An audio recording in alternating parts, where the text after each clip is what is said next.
Our next contest of the Better Photography Weekly Challenge is A Day in Your Life. Our judge and mentor is Mr. Chenthil Mohan. As a photographer, Chenthil specializes in documenting competitive cycling and has been following the Indian cycling subculture over the last decade. As an accredited sports photographer, he has shot at iconic global cycling events such as Paris and World Championships and other sporting events across Asia and Europe. A published photojournalist in leading publications and photo festivals, Chenthil also runs a successful commercial photography business and is an award-winning wedding and portrait photographer. Hello and welcome. Hi, Nilofer. So, yeah, thanks for having me. And I'm excited to share my thoughts on a day in your life competition and my perspective to it. Day in the life of is a pretty open-ended topic there itself. A day in your life could be anything. You could be, if you're a photographer, you could be at a shoot. If you're not a photographer, it could be pretty much anything would come under a day in your life of. And as a photographer, for me, I shoot pretty much everything in my mundane. I see, how do I put it? There is a certain joy in the mundane, and I will go through some examples of what are the various stuff that. So when I said as a photographer, this is a picture that I shot in a music concert. I was waiting in the green room for the artist to get ready, and the manager was busy talking. And for me, it was a cloudy day, and I'm on the 17th floor of a building, and I wanted to. I was just testing my equipment and this beautiful frame. I just like the clouds, and I just took a picture. So the day in the life of could, in my perspective, could be anything. Okay, so ideally, this was supposed to be my first picture, which is a picture of my wife. So it's also like to say that I start everything with a picture of my wife. This is a project that I'm doing currently where I take different expressions of my wife because I keep telling her that why are you having this angry look on your face? And she will come back saying, I'm not angry. And then so now instead of doing that, as soon as I hear a tone, I point the camera and I take a picture.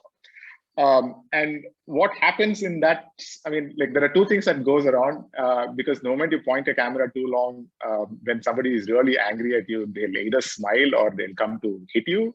So it's an interesting experiment where I kind of shoot expressions of somebody very close to me. And a lot of pictures that I'm going to show is within my house, largely around my space of home and my family and the people I meet. Very few are with a little bit of travel thrown in, and I'm also conscious of the fact that right now a lot of travel is limited in our environment right now, and most of the pictures or stuff that you see is immediate things around you. So my pictures will also be on that lines. And this is again. So I kind of organize the pictures in social scenarios. This is a lunch that I went to, and normally when I go to a social situation, I get a little awkward, and I normally start taking pictures when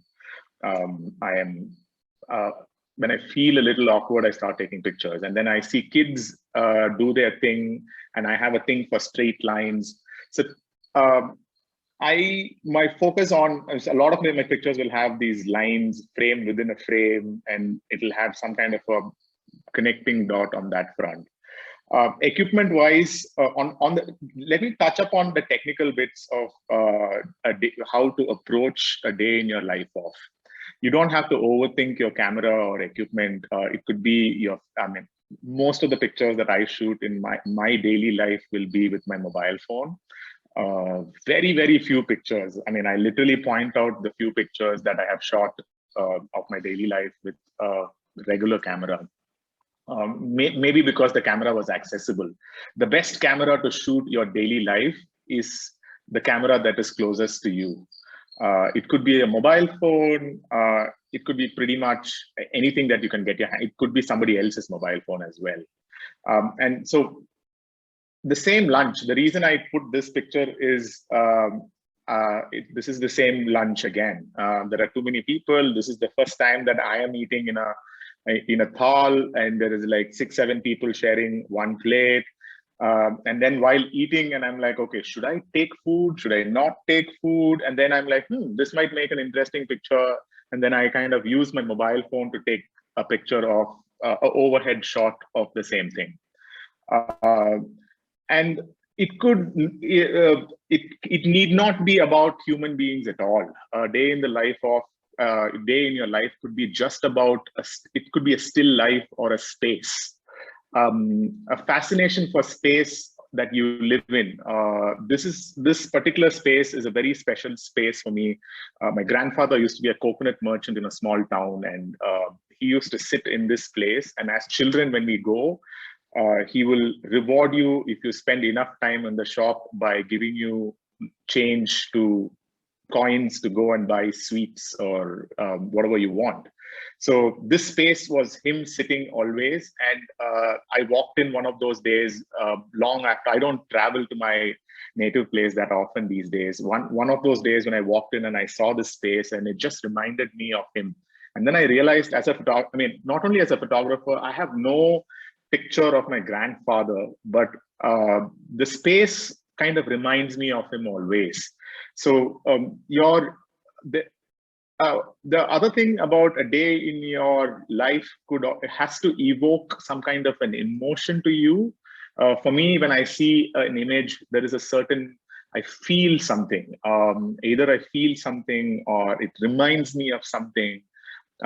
So that's the kind of approach that I take to take pictures. So this is one of the very few pictures that I have of my wife. Again, early in the morning, I had access to a regular camera. And one of the reasons the entire picture is like completely blurred out is it's not a conscious call. It's just that she was the lens was too close, and I couldn't lock, there's no way I could have locked focus.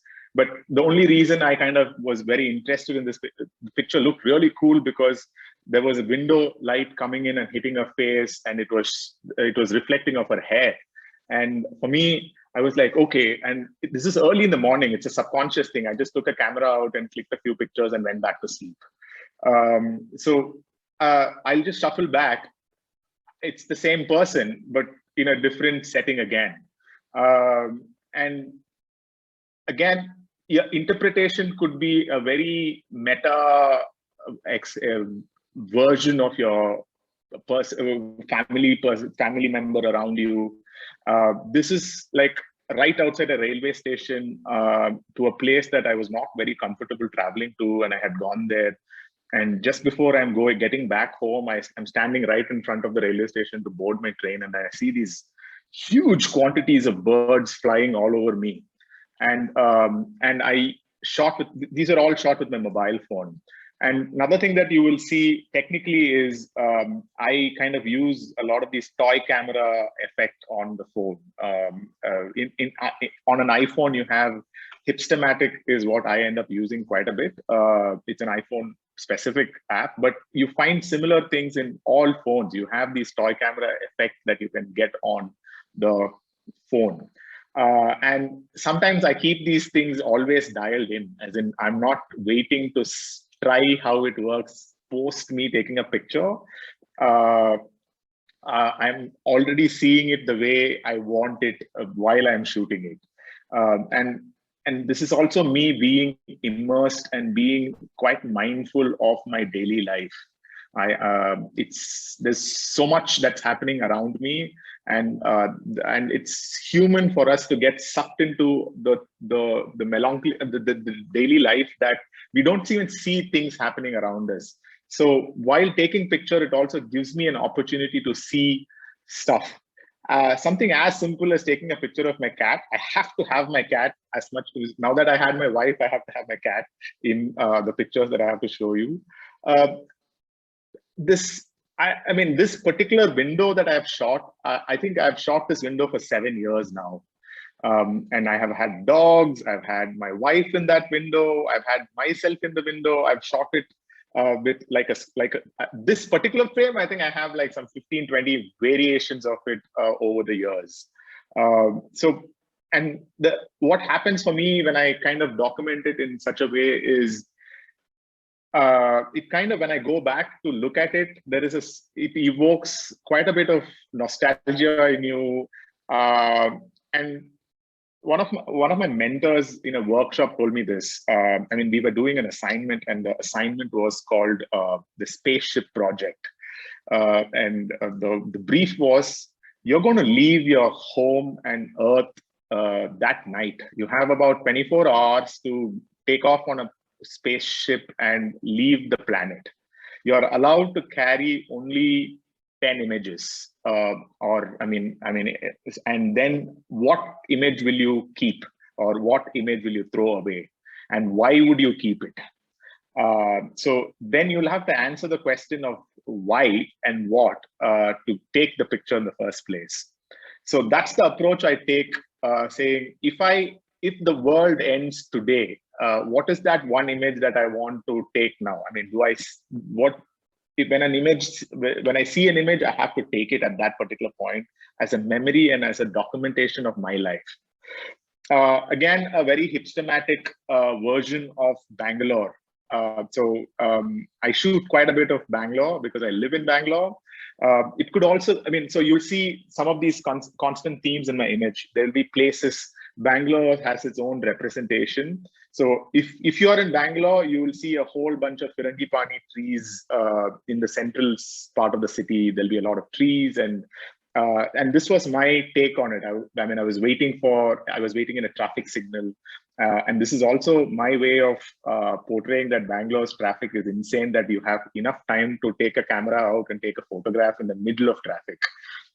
There's so much time, trust me. So, and all of this, so when I see this picture, a lot of people are like, wow, it's a great picture. And then I say, but this is Bangalore traffic. And then they're like, how is this Bangalore traffic? And then I'm like, no, this is me. I was at a traffic signal. I had long enough time to take a picture of this. So and you can say these stories by not saying the stories. And if you look at Instagram, one of the new trends in Instagram is, say you're from India without saying you're from India, or say you're from Bangalore without saying you're from Bangalore. So consider that as that you could approach this whole day in your life like that as well. Say that this is your life without saying this is your life explicitly. Again, I wake up quite early in the morning, and I run around the area that I live in. And when you either run late in the night or early in the morning, you see a lot of moths flying around these street lamps. And for me, these are very fascinating events, because when you run for long distances, you start fixating on these visual cues, which will give you the motivation to move forward. And every time you feel tired, you tell yourself, till that lamp post. Run till that lamppost, and then you push some more, and then you push some more, and then on a rainy day you will see a lot of moth flying around, and then you're like, okay, and then that's when I stop, and then I start taking pictures instead. There are two ways to approach the same moth. You could either make it like a perfect million moth kind of a thing, or you could make it, and I have to explain that there was light and moth here, but it's a very cool, intriguing image in itself. Again, these are all, so this picture, all during my running. I'll be running, I'll be dying, as in like I'll be literally having no energy to breathe. And then you fixate on something else. And this particular image is shot, again, a very Bangalore image. Bangalore has a lake called Alsur Lake, where it's an army run lake where people row early in the morning. And we are blessed with pretty much good weather throughout the year. And that's one reason Bangaloreans always complain about weather. And early in the morning, when you're running, you have this beautiful sunlight coming in, and then you have rowers coming in. They're rowing, and I'm running, and I'm running, and I'm running, and then I have my phone, and then I flip my phone open, and then I try to capture that particular picture. Again, these not fancy cameras. None of these. These are all mobile phone pictures. So in this particular picture, I was also trying to. Your mobile phones normally has this feature where it collects a series of images. When you just click it once, it's like an animation. It kind of, you can catch the rower in multiple positions.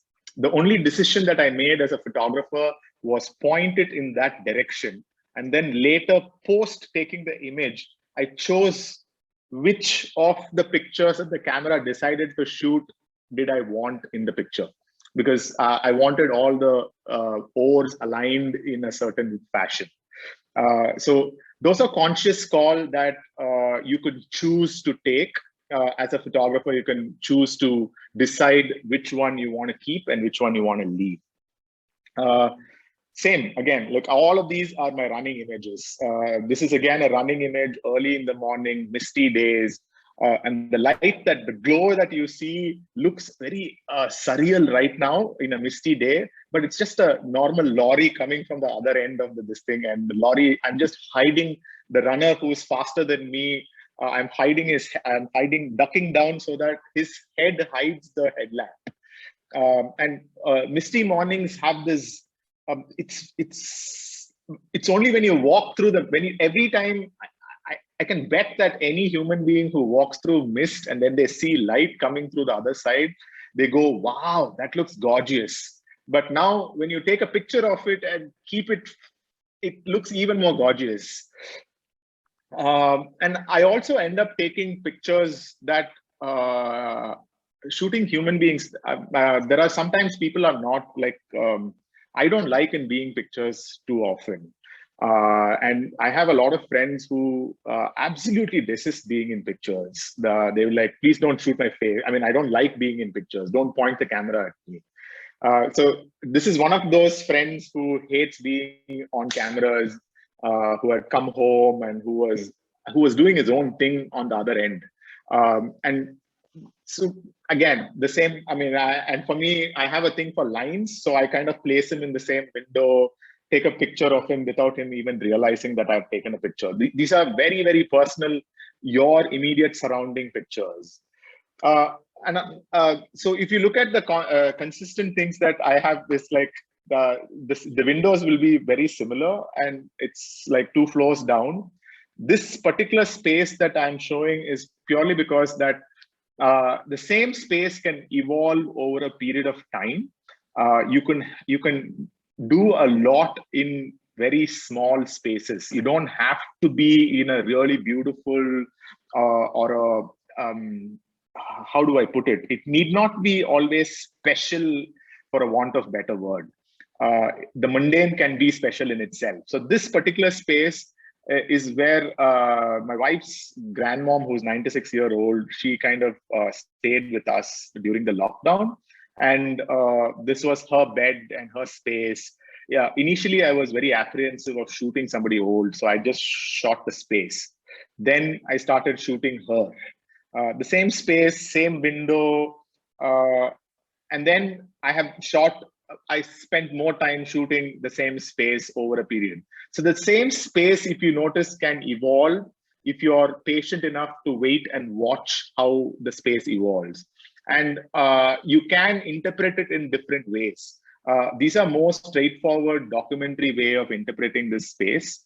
There are other ways that you can completely make it very artistic. I wouldn't call it artistic. How do I put it? You can. It's up to you to figure how. I mean, you can overexpose it, underexpose it, keep it like a longer shutter.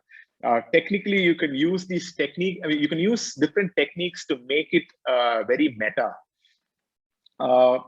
The same space again. My wife feeding the grandmother, and this was a part of a larger series that I was doing last year. About while there was lockdown, I had nothing else to shoot, no work. And I also, for me, shooting pictures also keeps me calm. So it gives me some purpose. So I was shooting the movements of the three women in my house. Again, a mobile phone picture of my mornings in my house with my dogs, and how the morning light spills in. What I was trying to do and what I got here are not normally. So this is another example of you're trying to do something and you normally don't visually you can't translate it visually at times. Now, what I was trying to do is these it's a dusty. My house is, we have 6 dogs, and then there's a lot of hair flying around, and then when morning sunlight hits, you will see the sunlight bouncing off the hair. And my idea of taking the picture was to get the rays of light getting into the door. But what I shot was, I mean, it's barely catching. I mean, you can barely see the light coming into the house, or the rays of light coming into the house. But it's still a slice of life for me. And it shows a perspective of my daily life. So now I'm shifting out of my house and I'm moving to other things that can make an interesting image. When you now, with a little bit of movement right now, I mean, right now we're not restricted to our houses as well. We can move around, and we can travel a little bit. So when I move around again, I look for lights, I look for colors. This is one of the things that I kind of shortlisted for. There was an earlier competition on red, I think. Something in red.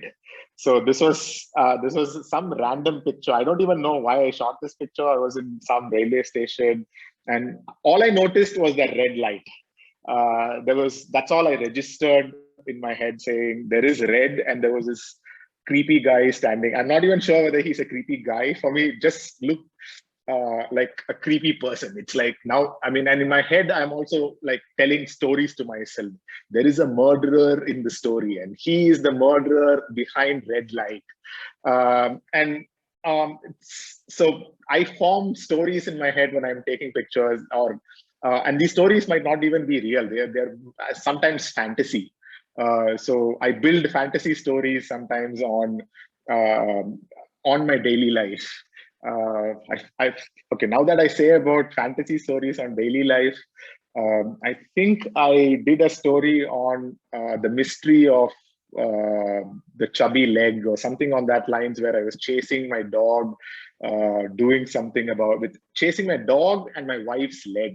So pretty much all the images were my dog and my wife's leg, dog, my wife's leg. I'm not sure where it is, because that was one of those random things that I did. One common site that you can you can look in daily life is, we live in interesting times where people cannot sit next to each other in public places. Seats are covered. You have stickers. You have this is in a hospital where 2 people cannot sit next to each other. There is a COVID seat and there's a normal seat. And it makes for interesting patterns. And some of the stuff that we live, as I said, we live in interesting times. So it's unique to this time. And whatever picture that depicts that uniqueness as well could be a part of your daily life. It could be only part of your daily life on that day.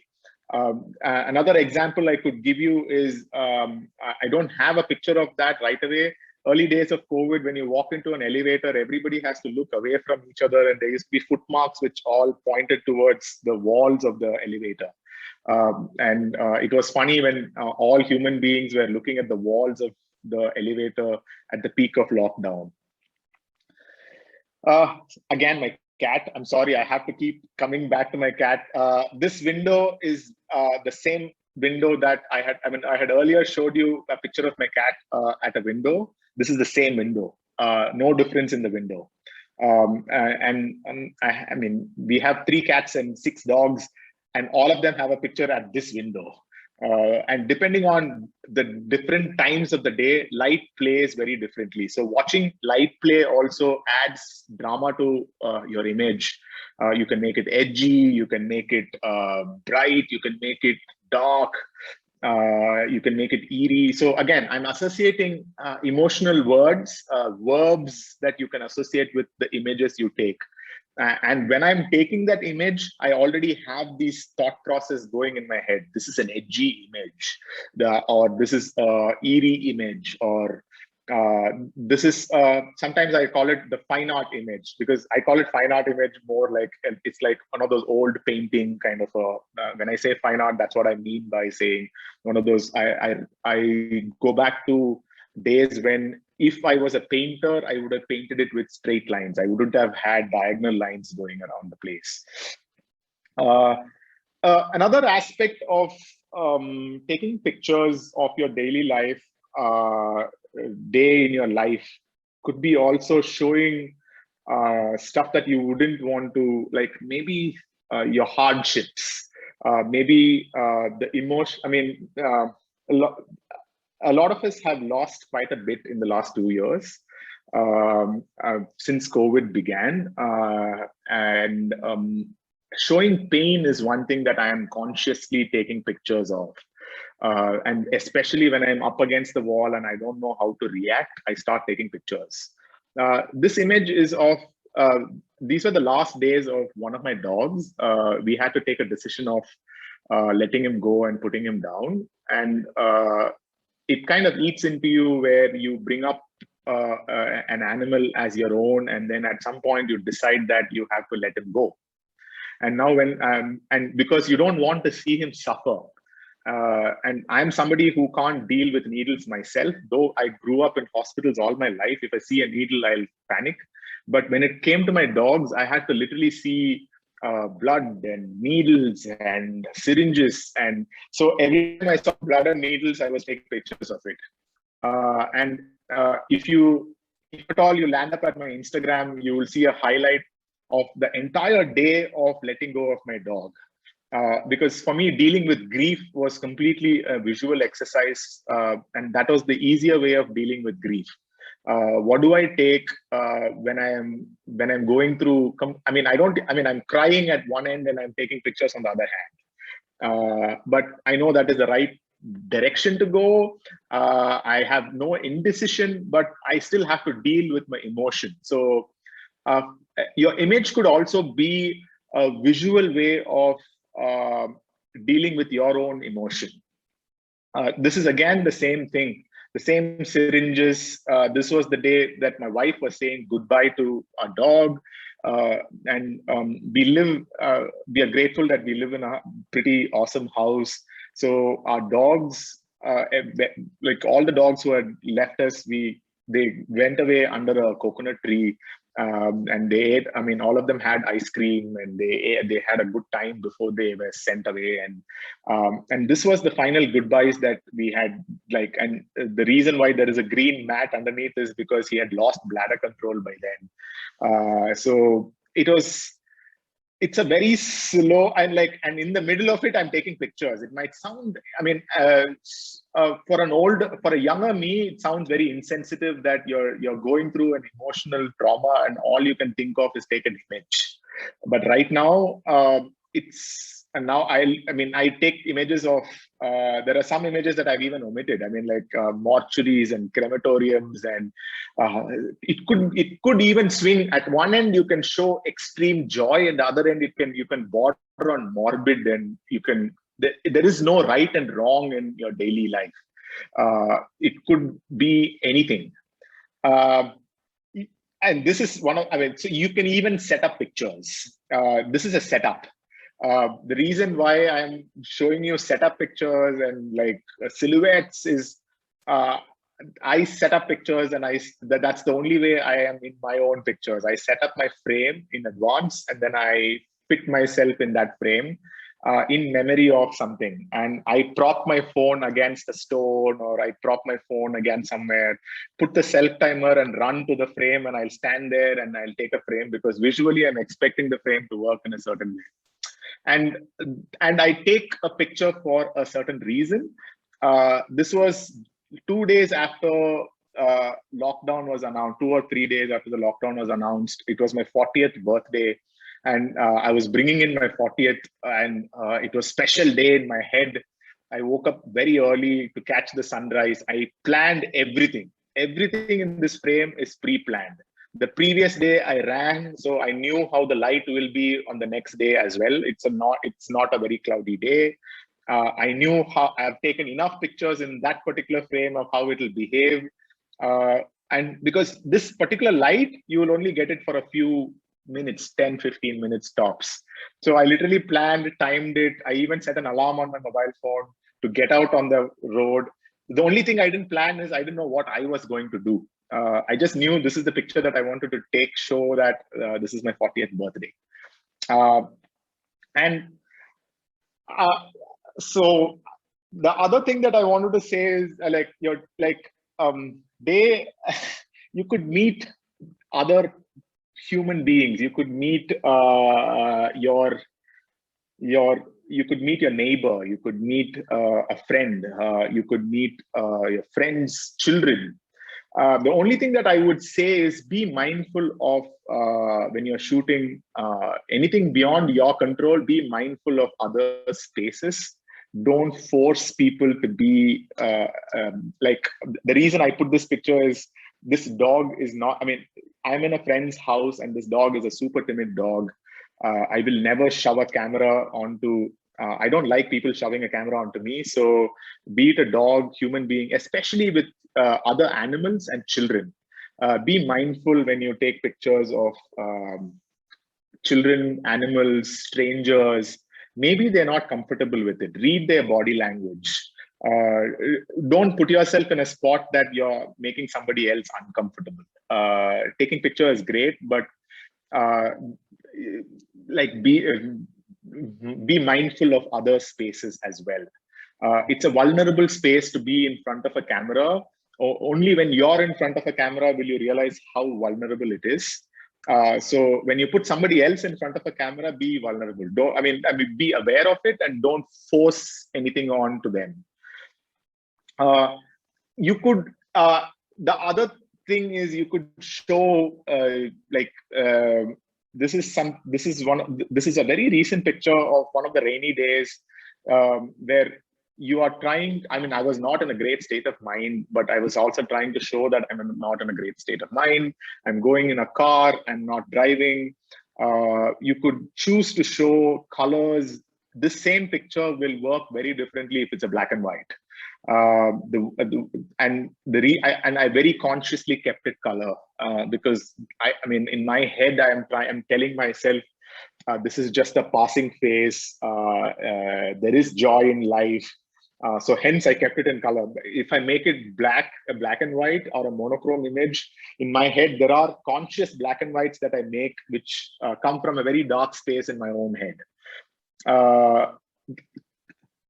Okay, the reason why I put these two pictures next to each other is as much as I try to see joy in a bad day, this is a picture where I keep it consciously colored, where I'm trying to, I mean, it's also, I stopped my car on one of the same lake. Earlier, I had shown you a picture of rowers rowing on a lake. I think I can shuffle and show it again, that picture. Sorry, I have to shuffle back. Yeah, both are the same lake. The reason I took this image is, again, I lost a dear friend on that day a few years back, and I associate music, and there are different triggers that you get. So normally when September starts, it reminds me of the fact that I lost a friend on that day. And then I stopped my car and I could see this huge fence. And for me, it's a symbolic thing to show. I mean, there's something about that frame just reminded me of the friend that I lost. And I had no specific reason why I took this frame. It just reminded me of a friend, and I just stopped and took this picture. And again, it's a conscious choice to, I mean, you can choose to keep a picture the way you want, I mean, like as is, or create it into a very arty interpretation of the same scenario. Oops, sorry. Again, coming a little more, moving away, I'm going a little more on a wider spree in terms of colors and spaces and geographical attachments to like, for how do I put it? Like Calcutta taxis are yellow in color, and every yellow taxis are very famous. Like Bombay taxis are very different. Calcutta taxis are very different. And this is one of my, this image I shot it during monsoons in Calcutta in front of the famed bakery Flurries. And I was walking past it. I was not even in Flurries. I was trying to get a coffee in the shop opposite to Flurries. Early in the morning, I was fighting with the barista because they have not yet opened, and I'm convincing him to give me coffee. And I turn back and I see this frosted window, and this window is frosted because the air conditioner is running full blast, and it's a humid place. And it just made for an interesting frame. And then I see this whole thing of Calcutta pink and yellow, and it just got me taking a lot more pictures. And this is just one of the outtakes from that particular set that I shot. And each image, you can connect it together. I mean, like all my images post that had some pink in it and some yellow in it. And it had a consistent theme that I kept building over a period of time. That's pretty much all I have to show in terms of how I would build a day in the life of. I mean, the only thing that I would want to conclude is what you think is mundane and normal today might be very special tomorrow. So, and photography being so accessible these days with your mobile phone and cameras, everybody is a photographer. You don't have to be a photographer. You can be a photographer with your mobile phone, and everybody is a photographer. All you have to see is, imagine, again, I'm going to say this again, imagine that today is going to be your last day on Earth and you're going to leave the planet. What would you want to carry back? And when you take your picture, ask yourself, what is it in it for you? And an image is very personal, and the moment you start interacting with it, you will get this amazing image there itself.